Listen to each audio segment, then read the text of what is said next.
Hai semuanya, welcome back to my channel. Dan di video hari ini kita akan membahas tentang kulit yang dehidrasi dan apa sih perbedaannya dengan kulit kering.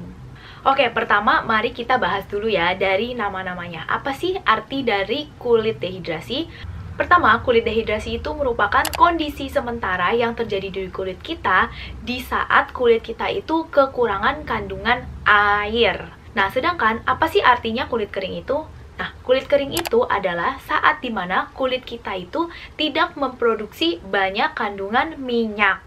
Ya, mungkin dari artinya sendiri barusan kalian sudah bisa menebak-nebak apa sih perbedaannya kulit kering dan juga kulit dehidrasi. Ya, jadi dehidrasi itu berhubungan dengan kandungan air, sedangkan kulit kering berhubungan dengan kandungan minyak. Jadi keduanya ini komponennya itu sudah berbeda. Nah, selain itu, kondisi kulit dehidrasi itu bisa dialami oleh semua orang dan juga setiap jenis kulit. Jadi, kalaupun kalian punya kulit berminyak, ataupun kulit kering, ataupun kombinasi, kalian itu bisa mengalami yang namanya kulit dehidrasi. Nah, sedangkan kalau kulit kering itu memang hanya dimiliki oleh sekelompok orang yang genetik komponen mereka itu memprogramkan kelenjar minyaknya memproduksi lebih sedikit minyak dibandingkan orang-orang lainnya. Nah, tapi guys, memang kalau misalnya kalian memiliki kulit yang kering, kemungkinan kulit kalian itu mengalami dehidrasi itu lebih tinggi dibandingkan jenis kulit lainnya. Karena minyak di kulit kita itu juga memiliki fungsi untuk menjaga kelembapan di kulit kita kan. Nah, sedangkan saat kita memproduksi lebih sedikit minyak, maka kemungkinan air itu menguap dari permukaan kulit kita jauh lebih tinggi. Makanya, orang-orang yang memiliki kulit kering itu cenderung memiliki kulit yang dehidrasi juga.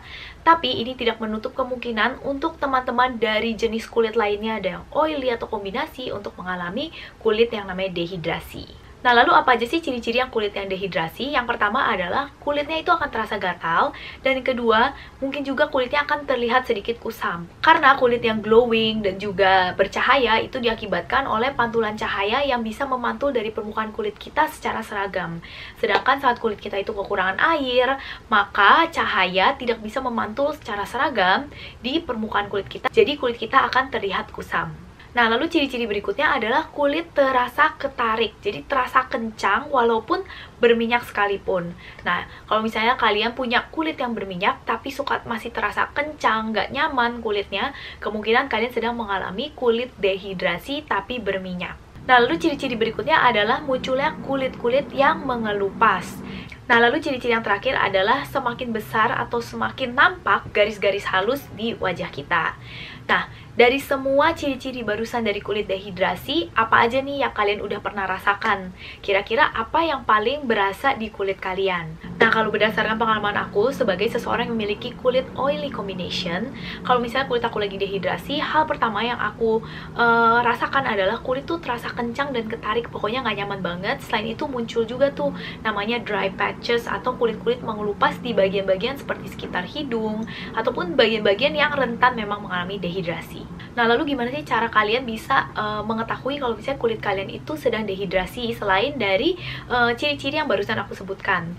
Nah, ada satu hal yang bisa kalian lakukan, itu namanya pinch test. Nah, caranya gampang banget. Kalian tinggal ambil sebagian dari bagian kulit wajah kalian, biasanya sekitar pipi. Kalian bisa cubit sedikit aja, gentle aja. Lalu kalian lihat, kalau misalnya kulit kalian tidak kembali ke posisi semula dan malah berubah menjadi sedikit keriput, kemungkinan besar kulit kalian itu sedang mengalami yang namanya dehidrasi. Nah, lalu tips apa aja yang bisa aku berikan untuk kalian yang sedang mengalami kulit dehidrasi? Yang pertama, kita mulai dulu dari skincare step. Nah, untuk skincare step, bagusnya kalian mengawali skincare step kalian dengan cleanser yang gentle dan juga memiliki pH yang rendah tentunya. Nah, lalu yang kedua adalah untuk tidak mengeksfoliate kulit wajah kalian untuk sementara waktu. Ya, saat kulit kalian itu sedang dehidrasi, artinya skin barrier kalian itu sedang terkompromi. Jadi, sebaiknya kalian tidak mengeksfoliate kulit kalian dulu untuk sementara waktu. Selain itu, yang ketiga, tipsnya adalah untuk tidak mencuci wajah kalian dengan suhu air yang terlalu ekstrim, entah itu terlalu panas ataupun terlalu dingin. Jadi kalian gunakan aja air yang suhunya temperaturnya normal. Nah, lalu tentunya yang terakhir dan yang paling penting adalah untuk melembabkan kulit kalian dengan moisturizer yang nyaman di kulit kalian. Nah, lalu ingredients-ingredients seperti apa sih yang harus kalian cari di moisturizer kalian? Nah, di sini aku akan kasih lihat ingredients-ingredients yang memiliki properti humectants, occlusive, dan juga emollients yang bisa kalian temui di kandungan ingredients moisturizer kalian. Nah, lalu tapi nggak berhenti aja hanya dengan skincare, guys. Ada lagi hal-hal lain yang bisa kalian lakukan untuk membantu menghidrasi kulit kalian. Nah, untuk tips-tips lifestyle, aku punya beberapa tips. Yang pertama adalah kalian bisa menginvestasikan air humidifier.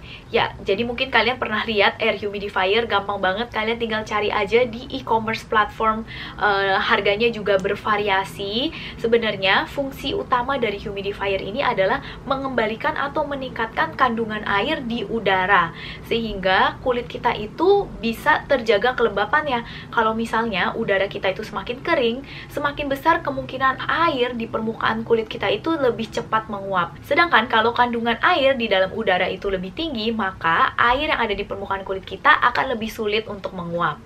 Nah, selain tips lifestyle, ada juga hal-hal yang bisa kalian lakukan dengan pola makan kalian. Yang pertama, tentunya ini klise banget, tapi adalah untuk minum air yang cukup setiap harinya, minimal sebanyak 8 gelas sehari. Nah, tapi perlu kita ingat, dehidrasi yang terjadi di kulit kita itu lebih efektif jika kita tangani dengan menggunakan skincare produk yang kita aplikasikan langsung di atas permukaan kulit kita. Karena air yang kita minum itu lebih menargetkan keseluruhan tubuh kita. Sedangkan kita tahu kan kalau kulit itu merupakan bagian organ yang berada di paling luar. Jadi tentunya kalau kita minum air tersebut akan diberikan ke kulit kita itu sebagai prioritas akhir. Nah, makanya tetap penting banget untuk mengaplikasikan atau menghidrasi kulit kita dari luar dan gak cuman dari dalam aja. Nah, lalu tips yang terakhir adalah untuk mengurangi minum minuman yang mengandung kafein. Kenapa sih sebaiknya dikurangi minuman kandung kafein? Karena kafein itu merupakan diuretics yang bisa mengakibatkan tubuh kita mengeluarkan lebih banyak cairan. Jadi kalau misalnya tubuh kita mengeluarkan lebih banyak cairan, kandungan air di dalam tubuh kita pasti akan berkurang dan tentunya lebih rentan kulit kita untuk mengalami dehidrasi. Nah, berikutnya aku akan memberikan rekomendasi produk yang biasanya aku sering gunakan di saat kulit aku sedang mengalami dehidrasi. Nah, di sini pertama aku akan menunjukkan beberapa cleanser pilihan aku yang memiliki pH rendah dan juga gentle. Jadi, kebanyakan dari cleanser ini tidak membuat kulit terasa kering ataupun ketarik. Nah, lalu berikutnya aku juga suka menggunakan hydrating toner di saat kulit aku sedang dehidrasi. Di sini ada beberapa toner favorit aku yang fungsinya lebih fokus untuk menghidrasi kulit kita.